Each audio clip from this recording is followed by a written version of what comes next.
नमस्कार. निवेदक विठ्ठल पवार या माझ्या यूट्यूब चॅनलमध्ये आपल्या सर्वांचं मनापासून स्वागत करत आहे.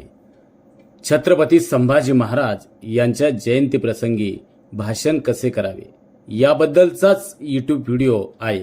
तत्पूर्वी निवेदक विठ्ठल पवार या यूट्यूब चॅनलवर जर आपण नवीन असाल तर माझ्या यूट्यूब चॅनलला आपण सबस्क्राईब करा. व्हिडिओ आवडल्यास लाईक करा, शेअर करा आणि हो, सर्वात महत्त्वाचं म्हणजे कमेंट्स करायला विसरू नका. चला तर पाहूया छत्रपती संभाजी महाराज यांच्या जयंतीप्रसंगी सुंदर प्रभावी भाषण. जय जिजाऊ, जय शिवराय. नमस्कार. आज आपण सर्वजण छत्रपती संभाजी महाराजांच्या जयंतीनिमित्त एकत्र जमलो आहोत. या जयंतीनिमित्त व्यासपीठावरील उपस्थित सर्व मान्यवर, व्यासपीठाच्या समोर उपस्थित सर्व तरुण बांधव, बंधू भगिनी, मी आपल्या सर्वांचं मनपूर्वक स्वागत करतो. खरं तर असं म्हटलं जातं, देश धर्म पर मिटने वाला शेर शिवा का छावा था, महापराक्रमी परमप्रतापी एक ही शंभू राजा था. खरंच या काव्य पंक्तीप्रमाणे छत्रपती संभाजी महाराजांनी अद्भुत व अद्वितीय कार्य केलं. मराठ्यांचा दुसरा छत्रपती शिवाजी महाराजांचे सुपुत्र, छत्रपतींच्या स्वप्नातील राज्य घडवण्यासाठी प्रयत्न करणारा एक धुरंधर छत्रपती म्हणून धर्मवीर, स्वराज्य रक्षक संभाजी राजांकडे पाहिलं जातं. त्यांचा जन्म 14 मे 1657 रोजी किल्ले पुरंदर या ठिकाणी झाला. संभाजीराजे लहान असतानाच त्यांच्या मातोश्री सईबाईंचं निधन झालं. लहानपणीच त्यांचं पालनपोषण राजमाता माँसाहेब जिजाऊंनी केलं. संभाजी महाराजांनी वयाच्या 31व्या वर्षापर्यंत 130हून अधिक युद्ध जिंकण्याचं काम केलं. सर्व लढाया जिंकणारे पहिले राजे होते. अगदी लहान वयाचे म्हणून केवळ 9 वर्षांचे असताना संभाजीराजे महाराजांबरोबर रायगडाहून आग्रा या ठिकाणी गेले. खरं तर ते अतिशय हुशार होते. त्यांनी अतिशय लहान वयामध्ये युद्धनीती छत्रपती शिवाजी महाराजांकडून शिकली.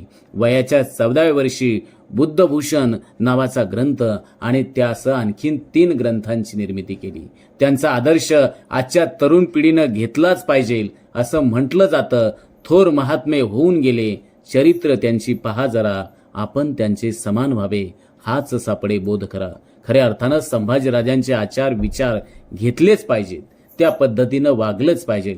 मित्रांनो, संभाजीराजांनी कधी एकही व्यसन केलं नाही. त्यांचं मन, मेंदू मनगट बळकट होते. लात मारेल तिथं पाणी काढण्याची धमक त्यांच्यात होती. शंभूराजे स्वराज्याचे छत्रपती झाले. त्यावेळेस ग्रासलेल्या अंधारलेल्या समाजाला पुढे घेऊन जाण्याचं महान काम केलं. म्हणून आजच्या तरुणांनी संभाजी महाराजांना डोळ्यासमोर ठेवून काम केले पाहिजे, तरच ही जयंती साजरी केल्याचं सार्थक होईल.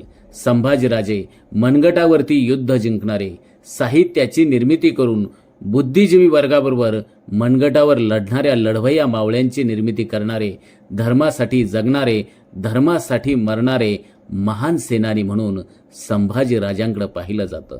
शेवटच्या क्षणी औरंगजेबानं संभाजी राजांना विचारलं होतं, संभाजी, आम्ही तुम्हाला जिवंत सोडतो, आमचा धर्म स्वीकारा. स्वाभिमानी संभाजी महाराजांनी उत्तर दिलं, नाही. संस्कृती आणि धर्म यांचे रक्षण करणारे एक धर्मवीर होते. जगावत शोभांसारखं, मरावत शंभू राजांसारखं.